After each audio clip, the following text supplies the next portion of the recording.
অসমীয়া ভাষা সাহিত্য সংস্কৃতিৰ প্ৰাণ প্ৰতিষ্ঠাতা সাহিত্যৰথী লক্ষীনাথ বেজবৰুৱাৰ আজি ১৬১ সংখ্যক উপজা দিনটোত পূৰ্বৰ দৰে তেজপুৰ সাহিত্য সভাই তেজপুৰ চহৰৰ ভাৰতীয় ষ্টেট বেংকৰ প্ৰধান কাৰ্যালয়ৰ সন্মুখত থকা অৱক্ষয় মূৰ্তিত শ্ৰদ্ধাঞ্জলি অনুষ্ঠান সম্পন্ন কৰে। পুৱা ৯:৩০ পৰা আৰম্ভ হোৱা এই বিশেষ শ্ৰদ্ধাঞ্জলি আৰু স্মৃতিচাৰণ অনুষ্ঠান অৱক্ষয় মূৰ্তিৰ সন্মুখত বন্তি প্ৰজ্বলনেৰে শুভাৰম্ভ কৰে তেজপুৰ সাহিত্য সভাৰ সভাপতি ধ্ৰুৱজ্যোতি দাস আৰু প্ৰাক্তন সভাপতিদ্বয় ডক্টৰ ভূপেন শইকীয়া আৰু ৰমেশ চন্দ্ৰ কলিতাই।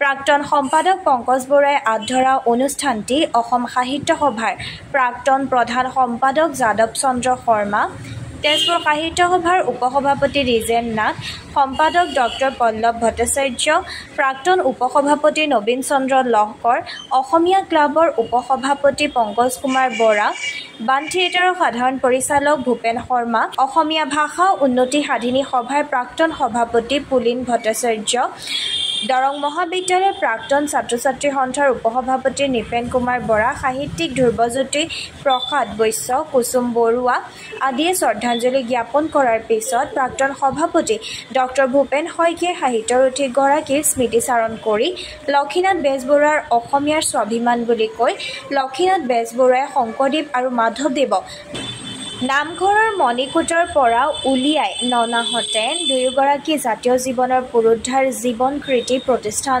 নহলহেঁতেন বুলি এনেদৰে মন্তব্য কৰে। বেজবৰুৱাদেৱৰ আজি ১৬১ সংখ্যক জন্মদিন।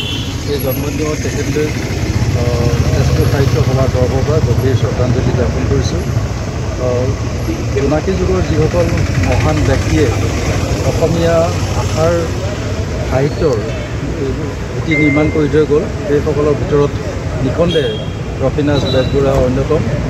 লক্ষীনাথ বেজবৰুৱাৰ নামটো ল'লেই আমাৰ মনলৈ এক প্ৰেৰণা আহে, এক সাহস আহে, কাৰণ লক্ষীনাথ বেজবৰুৱা হ'ল অসমীয়া স্বাভিমানৰ প্ৰতীক, অসমীয়া জাতিৰ চেতনাৰ প্ৰতীক।